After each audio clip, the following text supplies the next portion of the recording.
चल रहा है? हो गया स्टार्ट?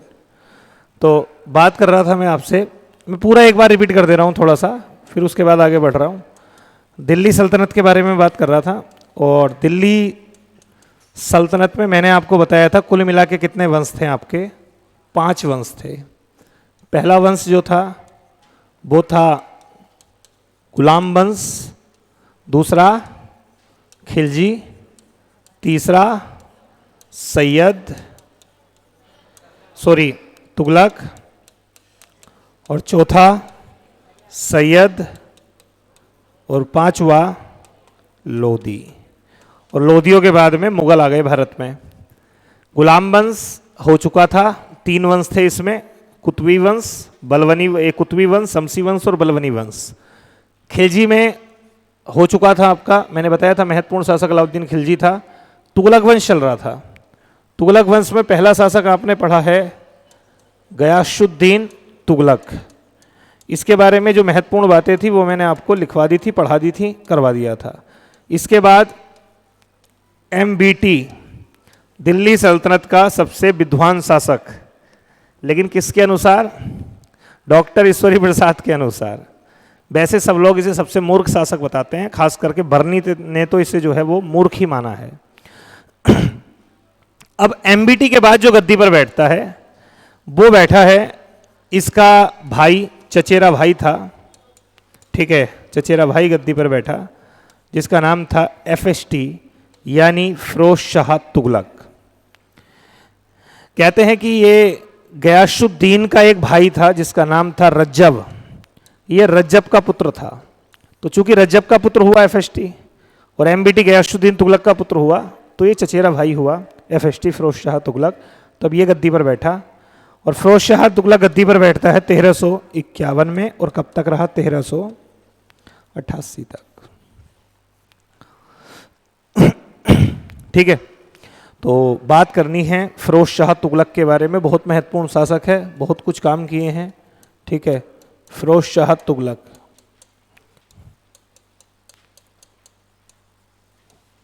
फिरोज शाह तुगलक।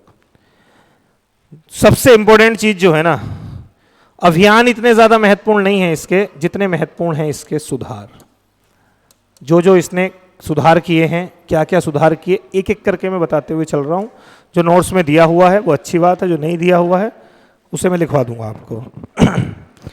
सबसे पहला सुधार है कि इसने सेना में कुछ परिवर्तन किया। अलाउद्दीन खिलजी के समय आपको याद होगा, अलाउद्दीन खिलजी ने बहुत सारी चीजें बदल दी थी। उसने टैक्स की दर को बढ़ा दिया था, 1/3 से बढ़ा के 1/2 कर दिया था, और इक्ता व्यवस्था को खत्म करके आपको पता है नगद वेतन देना शुरू कर दिया था, और यहां तक कि जो वंशानुगत पद होता था सेना में उसने को भी समाप्त कर दिया था उसने। लेकिन इसने क्या किया, इसने बहुत सारे चीजें जो हैं वो और ज्यादा परिवर्तित कर दी। कर सुधारों में बात करें तो सबसे पहले इंपॉर्टेंट है इसके राजस्व सुधार, ठीक है। राजस्व सुधार का मतलब है इसने कर में क्या क्या परिवर्तन किया है, ठीक है। राजस्व सुधार मतलब कर में क्या क्या परिवर्तन किया है। तो देखो, सबसे पहली बात, इस समय पर एक प्रमुख कर होता था जिसका नाम था खैराज। खैराज, खैराज पता है किसको बोलते थे? ये बोलते थे भू राजस्व कर को। ध्यान रखना, भू राजस्व कर को खैराज बोला जाता था। और तभी तो आपने नाम सुना होगा दीवाने मुक्त खैराज। किसने बनाया था ये वाला पद? अलाउद्दीन खिलजी ने। और ये पद किस चीज का था? ये राजस्व वसूली का ही तो था, और राजस्व वसूली के लिए तो बनाया था। तो खैराज जो था इस समय, भू राजस्व कर जो था, वो आपको पता है अलाउद्दीन के समय कितना हो गया था? 1/2 हो गया था। गयासुद्दीन तुगलक ने कितना कर दिया? 1/3 कर दिया। MBT ने कितना कर दिया? 1/2 कर दिया। खास करके दोआब वाले क्षेत्र में इसने क्या करा? इसने 1/5 कर दिया। यानी केवल कितना? 20%। 1/5 का मतलब 20% होता है ना, मात्र 20% खैराज की दर को इसने कर दिया। और केवल यही नहीं किया, बहुत सारे कर समाप्त कर दिए। अगर और सुधारों की बात करें तो जो फालतू के काफी सारे कर थे ना, लगभग 23 प्रकार के कर जो थे वो इसने समाप्त कर दिए। लेकिन सबसे बड़ी बात यह थी कि इस समय पर एक कर जो जजिया होता था, जजिया इसने ब्राह्मणों पर भी लागू कर दिया। बोले ब्राह्मण भी जजिया देंगे। देखिए जजिया का इतिहास मैंने आपको बताया है। जजिया सबसे पहले जो लगा था भारतीय क्षेत्र में, सिंध क्षेत्र में, वो लगाया था आपका मोहम्मद बिन कासिम ने। उसके बाद में ये जजिया लग गया, फिर तो ये चलन में आ गया जजिया, फिर आगे चलता रहा चलता रहा चलता रहा। लेकिन शुरू में ब्राह्मणों को इसमें शामिल नहीं किया गया था। ब्राह्मणों को शामिल करने वाला जो पहला शासक था जिसने ब्राह्मणों पर भी इसे लगाया, वो शासक था आपका कौन? FST फिरोज शाह तुगलक। लेकिन एक क्वेश्चन मैंने आपको और बताया था, अगर आपसे पूछे कि मध्यकाल का वह शासक जिसने जजिया सबसे पहले समाप्त किया था, तो उसमें आप आंसर लगाना जैनुल अवेदीन। जैनुल अवेदीन ये कहां का शासक था? ये कश्मीर का शासक था। जैनुल अवेदीन सबसे पहले इसने समाप्त किया था जजिया को। लेकिन अगर आपसे पूछ ले दिल्ली का कौन सा शासक था जिसने सबसे पहले समाप्त किया, तब आंसर आप लगाएंगे अकबर। मतलब समझिए, दिल्ली सल्तनत में बैठ करके पूरे क्षेत्र में सबसे पहले जजिया समाप्त किया था वो अकबर ने किया था। लेकिन किसी प्रांतीय स्तर पे जजिया को समाप्त करने वाला पहला शासक जो था वो जैनुल अवेदीन था। ये बड़ा उदार शासक था, बहुत सहिष्णु शासक। इसके समय पर हिंदू धर्म से जुड़े बहुत सारे सकारात्मक कदम उठाए गए। तो जैनुल अवेदीन ये कश्मीर का शासक था। ध्यान रखना, टाइम पीरियड लगभग 15वीं शताब्दी है, 1420-22 ये वाला टाइम इसका है। ठीक है, अकबर का टाइम पीरियड आगे का है, अकबर ने वो काम बाद में किया। तो प्रांतीय स्तर पे सबसे पहले जजिया समाप्त हुआ था। खैर, अगर आपसे पूछ ले कि जजिए के नियंत्रण में ब्राह्मणों को लाने वाला शासक कौन था, वो FST था। और आगे चल के फिर आप देखेंगे औरंगजेब फिर से जजिया लगाएगा। अकबर ने तो समाप्त कर दिया जजिया, लेकिन आगे चल के औरंगजेब जजिया लगाएगा। दूसरी बात, एक बात और ये ध्यान रख लेना कि जजिया एक ऐसा कर था जो किन से वसूला जाता था? गैर मुस्लिम लोगों से वसूला जाता था, गैर मुस्लिम। इसके अलावा एक कर और होता था आपका, दूसरा ये हो गया, एक कर होता था खम्स। याद आ रहा है खम्स, या इसे खुम्स कहते थे। ये होता था लूट कर। लूट कर मतलब जो लूटमार होती थी तो ये उस पे लिया जाता था। सामान्य तौर पर अलाउद्दीन के समय इसकी दर आपको पता है कितनी हो गई थी? अलाउद्दीन के समय 80% किसका होता था? राजा का होता था, यानी राज्य का होता था। वो राजा के पास, सुल्तान के पास जाता था। और बाकी सेना में जो बढ़ता था वो कितना? 20%। ये था। आगे चल के उसे बदल दिया गया। इसने क्लियर कर दिया कि 80% जो होगा वो जो लोग हैं, मतलब जो सेना है उनका होगा, और राज्य को केवल कितना जाएगा? 20%। यानी खुम्स लूट कर की दर कितनी थी इसके समय पर? 20% थी। तो एक खैराज था जो प्रमुख कर था भू राजस्व कर, एक जजिया था और एक खुम्स था। बात समझ रहे हैं? जो खम्स जिसे बोला जाता था, एक कर ये था। इसके अलावा हाँ, इसने एक नए कर की शुरुआत करी थी, उसको नाम ध्यान रखिएगा। इसका नाम था सुर्स नामक कर। सुर्स ये सिंचाई कर था। ये क्वेश्चन कई बार एग्जाम में पूछ लेता है कि सुर्स नामक सिंचाई कर सबसे पहले किसने लगाया था? तो ये किसने लगाया था आपका? ये इसी FST ने लगाया था, फिरोज शाह तुगलक ने लगाया था। तो राजस्व के बारे में ये कुछ इंपॉर्टेंट बात है जो आपने कम से कम ध्यान रखनी है। अच्छा, इसने राजस्व बढ़ाने के लिए बहुत सारे काम किए। राजस्व बढ़े उसके लिए इसने काफ़ी सारे कदम उठाए हैं। राजस्व बढ़ाने के लिए, राजस्व बढ़ाने के लिए इसके द्वारा जो कदम उठाए गए ना, इसने बहुत सारे लोक कल्याणकारी कार्य किए। इसे लगा कि यार किसान का भी भला हो और हमारा भी भला हो। किसान का उत्पादन बढ़ा दें और कर की दर को कम कर दें। तो पहली बात तो है कि कर की दर को कम करेंगे तो सब लोग कर देंगे, कोई किसान बचाएगा नहीं। दूसरी बात है, अगर उत्पादन बढ़ जाए, पहले उत्पादन 5 कुंटल हो रहा था, अगर अब 10 कुंटल हो जाएगा तो सिंपल सी बात है, ये 20% अपने आप ही 40% है अगर उत्पादन बढ़ जाए तो। तो इसके लिए इसने एक बड़ा काम जो किया है वो किया है नहरों का निर्माण। नहरों का निर्माण इसने बड़े पैमाने पर करवाया। लगभग 11 बड़ी बड़ी नहरें जो हैं वो इसने बनवाई हैं। ठीक है, और क्यों बनवाई नहरें? सिंचाई के लिए। तो FST का एक सबसे बड़ा काम जो था वो ये था कि बड़े पैमाने पर इसने नहरों का निर्माण करवाया। अच्छा, ये क्वेश्चन अगर आपसे पूछा जाए कि दिल्ली सल्तनत का वह शासक जिसने सबसे पहले नहरों का निर्माण करवाया था, तो गयासुद्दीन तुगलक है। लेकिन सबसे ज्यादा नहरों का निर्माण किसने करवाया? हाँ, इसे लोक कल्याणकारी, इसे कल्याणकारी शासक कहा जाता है। FST को कल्याणकारी समझ रहे हैं आप? कल्याणकारी का मतलब हो गया लोगों का कल्याण करने के लिए, लोगों का कल्याण हो, तो उसके लिए इसने बहुत कदम उठाए हैं। ये जो मैंने आपको बताया नहरों का निर्माण, ये कैसा कार्य है, आप बताइए ना, आप कहेंगे कैसा कार्य है नहरों का निर्माण? ये कल्याणकारी कार्य है। इससे किसका भला होगा? किसानों का भला होगा। और जब किसानों का भला होगा तो सिंपल सी बात है, फिर किसका भला होगा? अपना भला होगा, क्योंकि उनसे टैक्स आएगा। इसलिए इसके अलावा इसने क्या करा? राज्य की आय बढ़ाने के लिए इसने कई सारे बाग लगवाए। बाग यानी बागों का निर्माण करवाया। बागों का निर्माण या बागों की स्थापना। बागान लगवाए इसने, बाग लगवाए। इनसे क्या होगा? सिंपल सी बात है, बागों से उत्पादन होगा, उत्पादन से राज्य को एक इनकम मिलेगी। तो कहा जाता है कि 1200 से ज्यादा बागों की स्थापना इसके द्वारा कराई गई। सबसे बड़ी बात जो इसने एक काम किया, जो इसका सबसे पहले ध्यान गया, देखिए इसका उद्देश्य एक ही था कि हर व्यक्ति जो भी है वो खुश रहे और राज्य को भी इनकम कंटिन्यू आती रहे। तो एक ध्यान तो इसने किसानों की ओर डाल दिया कि भाई किसानों की ओर देखा, क्या समस्या है? बोले सिंचाई की सबसे बड़ी समस्या है, ठीक है, उसके लिए कर लगा देते हैं, सोर्स नामक कर लगा देते हैं, किसानों का भला होगा और थोड़ा बहुत जो है वो उनसे सिंचाई के रूप में हम पैसा ले लेंगे और उसी पैसे को मान लीजिए हम आगे जो है नहर बनाने में प्रयोग में लेकर के आएंगे। एक काम तो इसने किसानों के लिए कर दिया। दूसरा काम मैंने आपको बताया, इसने बागान वगैरह भी लगवाए जिससे कि इनकम बढ़े राज्य की। एक काम इसका गया बेरोजगारों पर कि यार बेरोजगार हैं, लोगों को काम नहीं मिल रहा, कुछ नहीं मिल रहा। तो सबसे पहला तो इसने काम यह किया कि बेरोजगारी दूर करने के लिए इसने रोजगार दफ्तर की स्थापना करी। रोजगार दफ्तर की स्थापना, यह क्वेश्चन आपसे पूछा जा सकता है कि सबसे पहले रोजगार दफ्तर की स्थापना किसके पास हुई थी, मतलब किसके समय पर हुई थी रोजगार दफ्तर की स्थापना? तो यह हुई है एफएसटी के समय। इसमें क्या था, जो भी व्यक्ति है बेरोजगार है वो इस दफ्तर में जाकर के अपना रजिस्ट्रेशन करवा सकता था, जैसे अभी भी होते हैं, आपको पता है रोजगार कार्यालय होते हैं। तो अब राज्य इनको जॉब कहां देता था? वो कहां देता था? तो एफएसटी ने क्या काम किया? एफएसटी ने उद्योगों की स्थापना करी।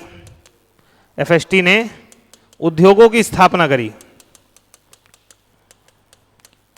यानी कैसे उद्योग? जैसे कताई उद्योग हो गया, बुनाई उद्योग हो गया, तो ये सब काम किया। तो इधर क्या था, जो व्यक्ति आता था रोजगार दफ्तर में कि हमें काम चाहिए, बोले ठीक है जाओ उधर उद्योग है उसमें जाकर कताई बुनाई करो। देखो ना, समस्या एक एक करके एड्रेस कर रहा है, हर समस्या को देख रहा है। क्यों? अच्छा, ऐसे काम इसने करे क्यों हैं? क्योंकि ये देखता हुआ आ रहा है ना कि मेरा भाई जो था एमबीटी वो मूर्ख शासक सिद्ध हो गया, उसने जितने काम करे। क्योंकि आप सोचिए एमबीटी के समय तो लगभग दिल्ली सल्तनत खत्म होने की कगार पे आ गई थी। मैं आपको बता दूं, एमबीटी के समय ही दो बड़े साम्राज्य स्वतंत्र हुए थे, विजयनगर साम्राज्य और बहमनी साम्राज्य। हरिहर बुक्का ने विजयनगर साम्राज्य को स्वतंत्र करा था, वो भी दिल्ली सल्तनत से स्वतंत्र किया था, और हसन गंगू नाम के व्यक्ति ने बहमनी साम्राज्य को आजाद किया, वो भी उसने दिल्ली सल्तनत से आजाद किया। तो सोचिए, साम्राज्य सबसे बड़ा साम्राज्य था एमबीटी के समय पे और घटते घटते छोटा हो गया। समस्या है। दूसरी समस्या, राजस्व भरपूर था लेकिन उसने उड़ा दिया सब। कैसे उड़ाया? सांकेतिक मुद्रा के चक्कर में, तुम्हें बताया जाली मुद्रा आ गई। खुरासान अभियान में 1 वर्ष पहले ही उसने पूरा सबको सैलरी दे दी, पैसा बर्बाद किया जम के जितना कर सकता था। दीवाने को ही एक कृषि विभाग बना दिया, उसके दौरान जो है वो लोगों को ऋण दिया गया, तकावी दी गई। तकावी मतलब होता है कृषकों को दिए जाने वाला ऋण, उसे तकावी कहते हैं, तकावी। ये क्वेश्चन एग्जाम में पूछ भी सकता है। तो इसने हर प्रॉब्लम को देखा और एकाएक देख के उसको एड्रेस किया। किसानों की समस्या को देखा, समझा, उसको करने के लिए सिंचाई की सुविधा को बेहतर करने का प्रयास किया। इसके अलावा फिर दूसरी उसने देखी बेरोजगारों की समस्या। फिर भाई बेरोजगारों की समस्या क्या है? उसने रोजगार दफ्तर बना दिया, ठीक है, और बेरोजगार दफ्तर बना करके और फिर जो है वो कहा कि ठीक है भाई कोई नहीं, उद्योग धंधे, और वहां पे भेजना शुरू कर दिया। सबसे बड़ी बात, अब उन्हें और समस्याएं देखी। उसने और समस्या क्या है? उसने देखा कि लोग क्या होते हैं, सेना में आ जाते हैं, आने के बाद फिर काम करते हैं और उसके बाद जब बूढ़े हो जाते हैं तो हम सेना से निकाल देते हैं, फिर वो बेचारे बीमार लाचार ऐसे ही घूमते रहते हैं। उसने कहा ये भी गलत है। उसने कहा जो सेवानिवृत्त सैनिक है, सेवानिवृत्त कर्मचारी है, उसके लिए कुछ तो होना चाहिए। तो उसने कहा जो सेवानिवृत्त कर्मचारी है उसके लिए भी हम ध्यान देंगे। सेवानिवृत्त कर्मचारी के लिए हम क्या करेंगे? बोले हम पेंशन की व्यवस्था करेंगे। इसके लिए अलग से एक विभाग बना दिया और पेंशन विभाग की स्थापना करी। पेंशन विभाग की स्थापना करने वाला शासक जो था वो एफएसटी था, फिरोज शाह तुगलक था, जिसने पेंशन विभाग की स्थापना करी। इसके अलावा उसने बोला कि चलो पेंशन देंगे, अब ये लोग बीमार हो जाते हैं, बुढ़ापे में बीमारियां पकड़ती हैं, इलाज कहां कराएंगे? तो उसने मुफ्त दारुल सफा, मुफ्त अस्पताल जिसमें मुफ्त इलाज दिया जाएगा, ऐसे अस्पताल खुलवाए उसने। ठीक है, उसने मुफ्त इलाज देने वाले अस्पताल खुलवाए।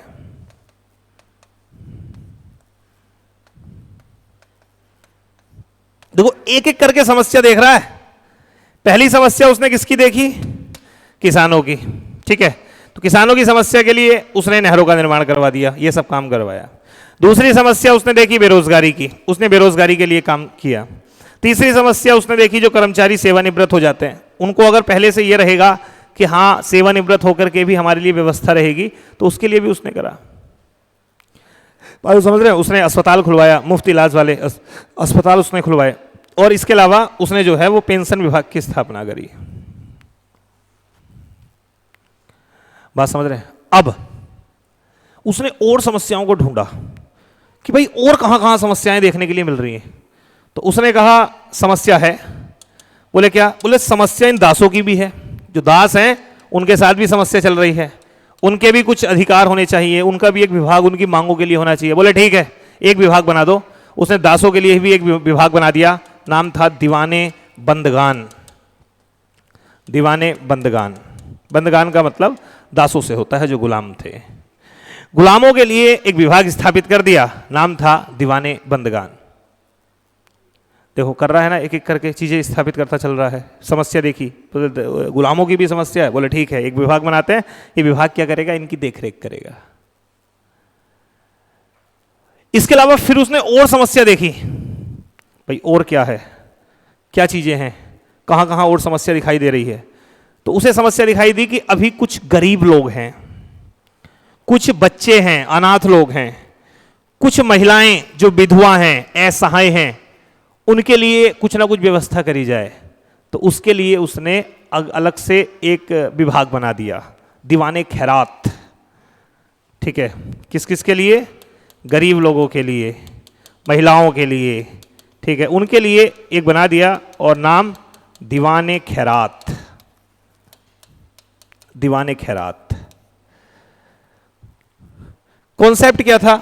दीवाने खैरात का कॉन्सेप्ट ये था, ये विभाग क्या करता था, जगह जगह पर इसने एक तरीके के स्टेशन बना रखे थे। वहां पर जो अमीर लोग हैं वो अपनी इच्छा से कुछ दान करना चाहते हैं, कपड़े दान करना चाहते हैं, वो दान कर सकते हैं, वहां रख सकते हैं। खाने की चीजें हैं वो वहां रख सकते हैं। और वो क्या करता था, जो जरूरतमंद व्यक्ति है वो वहां से जाके उसे ले सकता है। दीवाने खैरात, कुछ भी देना है तुम्हें खैरात में। खैरात का मतलब होता है ग्रांट्स। खैरात आप अपनी साइड से दे रहे हैं, खैरात वापस नहीं ली जाती। खैरात में और ऋण में दोनों में अंतर ही होता है, ऋण वापस लिया जाता है, खैरात वापस नहीं ली जाती है। तो इसने ये काम भी किया, महिलाओं के लिए, इन सब के लिए उसने ये सब चीजें भी देखी, ये सब चीज भी उसने जो है वो करी। इतनी सब समस्याओं को देखने के बाद अब उसने देखा चलते मुसाफिर तो परेशान नहीं है जो सड़कों पे चल रहे हैं। क्या सड़कों पे छायादार वृक्ष हैं या नहीं है? लोग चलते हुए उन्हें आराम मिल रहा है या नहीं मिल रहा है? बोले ठीक है, उसके लिए क्या हो, बढ़िया सड़कें हों, बढ़िया उसके दोनों ओर जो है वो पेड़ लगे हुए हों छायादार। बोले उसके लिए विभाग बनाओ, पीडब्ल्यूडी बना दिया, लोक निर्माण विभाग की स्थापना कर दी। ठीक है, लोक निर्माण विभाग, लोक निर्माण विभाग की स्थापना। किसके लिए? सड़क कोमा सराहे के निर्माण के लिए। और मजे की बात जो थी वो क्या थी, सड़कों के किनारे सराय बनवाई गई। सराय होते हैं विश्रामालय जो होते हैं ना, जहां पे आपने देखा होगा, अभी सड़कों पे आपने देखा होगा, जो चौक होता है, जो जहां पर बस रुकती है, तो वहां पर क्या बना हुआ होता है, एक छोटा सा वो एक कमरा सा बना हुआ होता है बैठने के लिए, जिससे कि छाया रहे, आराम से वहां आराम कर पाए। ये सबसे पहले काम इसने करवाया। जगह जगह कुछ दूरी पे चल करके वो विश्राम करने के लिए बने हुए होते थे। वहां पर चल रहे हो आप, रात्रि में अपना वहां पे विश्राम करो, कोई दिक्कत नहीं है। तो इन सब चीजों को देखने वाला कोई होना चाहिए था ना, तो उसके लिए पीडब्ल्यूडी बनाया। पीडब्ल्यूडी मतलब लोक निर्माण विभाग, आज भी काम करता है, आपको पता है, आज भी ये काम करता है पीडब्ल्यूडी। अच्छा, ये आपसे पूछे कि पीडब्ल्यूडी लोक निर्माण विभाग सबसे पहले किस शासक के समय स्थापित हुआ था, तब इसका आंसर जो मतलब ये जो है तो ये फिर मौर्य काल की बात है, सबसे पहले मौर्य काल में। लेकिन मध्यकाल में इस काम को करने वाला जो पहला शासक है वो एफएसटी है। अभी देखो, एक इसके काम से एक इमेज बन रही होगी ना, एक ऐसा शासक है, ये हर समय जनता के लिए सोच रहा है हर तरीके से। अभी धार्मिक स्थिति में देखेंगे इसने बाकी और क्या क्या काम किए हैं, बाकी चीजें देखेंगे, लेकिन अभी आप देखिए इसके सुधार क्या क्या हैं। तो मैंने आपसे कहा सुधार इसने एक एक करके क्या करे। सबसे पहले किसानों को देखा, लोगों को देखा, उन पे राजस्व की दर को कम कर दिया, खैराज को कम करके 1/3 से 1/5 कर दिया, ये काम इसने किया। उन लोगों की इनकम बढ़े, उत्पादन बढ़े, उसके लिए सिंचाई सुविधा देना शुरू किया, उसके लिए नहरों का निर्माण करवाया, लेकिन एक अलग से टैक्स लगा दिया जिसका नाम था सुर्स। राज्य की आय के लिए 1200 से ज्यादा बागों को लगवाया। सबसे बड़ी बात है, रोजगार दफ्तर की स्थापना करवाई, जो लोग बेरोजगार थे उन्हें उद्योग धंधे लगवा करके उन्हें काम पर भेज दिया, ये काम इसने किया। इसके अलावा जो सेवानिवृत्त कर्मचारी थे उनके लिए पेंशन विभाग बना दिया। इसके अलावा जो गरीब महिलाएं वगैरह थी, ये लोग थे, इनके लिए दीवाने खैरात बना दिया, वहां से उनकी जो भी जरूरतें हैं वो सब है उनके लिए चीजें होती थी। शादी हो रही है किसी महिला की, पैसे नहीं है, कुछ नहीं है, तो यहीं से जो जाता था वो सब यहाँ से ये विभाग करता था उस सब चीजों के लिए। दासों के लिए एक विभाग बना दिया, नाम था दीवाने बंद। हर चीज को देखा है, आप समझ रहे हैं। यहां तक कि धार्मिक रूप से अगर हम फिरोज शाह तुगलक की बात करें तो थोड़ा सा आप कह सकते हैं थोड़ा सा कट्टर था। क्यों आप ये कह सकते हैं कि कट्टर था? क्योंकि आपको लगा होगा कि ब्राह्मणों को भी जजिया के नियंत्रण में रख दिया। भाई अगर चाहता तो जजिया को समाप्त कर देता, अकबर ने भी तो किया, तो ब्राह्मणों को जजिया के नियंत्रण में रख दिया। ये थोड़ी सी एफएसटी की जो है वो धूमिल कर देती है कि हाँ थोड़ा कट्टर था। हर एक के बारे में सोचा। लोग हज जाते थे हज करने के लिए। पहला शासक दिल्ली सल्तनत का जिसने राज्य के पैसे से लोगों को हज पर भेजा है। हज पर जो भेजा है हज करने के लिए वो राजस्व से भेजा है, राज्य के पैसे से। हालांकि अभी भी भारत सरकार भेजती है। जो लोग हज करने के लिए जाते हैं उनको पता है उनको सब्सिडी मिलती है, वो उतना पैसा जो पड़ता है ना वो सब्सिडी के बाद पड़ता है। नहीं पता है बात? नहीं पता है? ये ध्यान रखो, जो लोग हज करने के लिए जाते हैं तो वो उस पर भारत सरकार की सब्सिडी जाती है। बस आप ये मत सोचिएगा कि वो इतना पैसा जाता है तो वो इतना ही जा रहा है, नहीं, ऐसा नहीं है। उसमें आधा पैसा भारत सरकार भरती है। ये सिस्टम चलता हुआ आ रहा है। लेकिन सबसे पहले राज्य के पैसे से भेजने वाला व्यक्ति जो था वो कौन था आपका? वो ये एफएसटी था। अच्छा, कुछ एक दो बातें इसकी अटपटी भी हैं। जैसे एक क्वेश्चन अगर आपसे पूछ ले कि अपने राज्य में घूसखोरी को बढ़ावा देने वाला शासक कौन था, तो वो भी एफएसटी था। कहते हैं एक बार इसके यहाँ पर एक कर्मचारी को कुछ काम करवाना था, काम लेट हो रहा था, उसने थोड़े से पैसे थोड़ी घूस दी और वो काम उसने जल्दी करवा लिया। ये बात इसको पता चली तो इसने उसे सम्मानित किया। बोले ऐसे लोगों की जरूरत है जो पैसे से काम करवाना जानते हैं। पैसा दिया, काम करवा लिया, उसको सम्मानित किया। तो ये मैं कह सकता हूं कि हाँ, इसके समय पर घूसखोरी बढ़ गई थी। कोई काम नहीं हो रहा, पैसे से काम होना शुरू हो गया। तो ये क्वेश्चन अगर आपसे पूछ ले वो कौन सा शासक था जिसके समय घूसखोरी जैसे कृत्यों को बढ़ावा दिया गया, तो वो शासक जो था वो कौन था? वो एफएसटी था। बात समझ रहे हैं? अच्छा, इसके समय की एक दो और प्रमुख घटनाएं हैं, वो क्या है वो और समझिए। कुतुब मीनार से भी इसका नाम जुड़ा हुआ है, फिरोज शाह तुगलक का। हर चारों तरफ हाथ पैर फेंके हैं इसने। कैसे जुड़ा हुआ है? कुतुब मीनार को सबसे पहले किसने बनवाया? कुतुबुद्दीन ऐबक ने उसका निर्माण शुरू करवाया। और यह भी पता है एक सूफी संत थे बख्तियार काकी, उनकी याद में बनवाना शुरू करा था। और जो कुतुब मीनार बनवाई थी तो ये पूरी तो हुई नहीं थी, इसको पूरा करवाने का काम करवाया था इल्तुतमिश ने। और जब एफएसटी का समय आया तो एफएसटी ने, उस समय पर कुतुब मीनार थोड़ी पुरानी भी हो गई थी, जीर्ण शीर्ण हो गई थी, तो एफएसटी ने उसकी मरम्मत करवाई और उस पर एक लास्ट मंजिल का निर्माण और करवाया। तो ये क्वेश्चन अगर आपसे पूछ ले कि जैसी आज आपको कुतुब मीनार दिखाई देती है, ये कुतुब मीनार जैसी भी आपको ये दिखाई देती है, ये अंतिम रूप से किसके द्वारा निर्मित करवाई गई थी? तो ये इसी एफएसटी के द्वारा करवाई गई थी। हर चीज में जो है वो इसने काम किया। इसके समय पे पता चल गया कि भाई कुछ अभिलेख रखे हुए हैं। आपको पता है अशोक के अभिलेख, आपने दो अभिलेखों का नाम सुना होगा, एक का नाम है दिल्ली टोपरा और एक का नाम है दिल्ली मेरठ। दिल्ली टोपरा और एक का नाम है दिल्ली मेरठ। एक्चुअली टोपरा कहां पर है? हरियाणा। तो इसके समय पर क्या हुआ ना, दो अभिलेख मिले, एक टोपरा वाले क्षेत्र में मिला और एक मेरठ वाले क्षेत्र में मिला। और इसने कहा ठीक है, इसे लेकर के जो है वो यहां आ जाओ, दिल्ली ले आओ। तो ये वहां से बड़े बड़े अभिलेख थे, अशोक के अभिलेख हैं ये। तो जो टोपरा में था उसे दिल्ली लाया गया एफएसटी के समय, जो मेरठ में था उसे दिल्ली लाया गया एफएसटी के समय, और फाइनली इनका नाम चेंज हो गया। इसका नाम हो गया दिल्ली टोपरा और इसका नाम हो गया दिल्ली मेरठ। तो ये क्वेश्चन भी आपसे पूछ सकता है कि दिल्ली सल्तनत का वो कौन सा शासक था जो अशोक के अभिलेखों को दिल्ली में लेकर के आया था, या उसने अशोक के अभिलेखों को दिल्ली मंगवाया था, वो शासक कौन सा था? तो वो शासक भी कौन था? आपका एफएसटी था। बात समझ रहे हैं?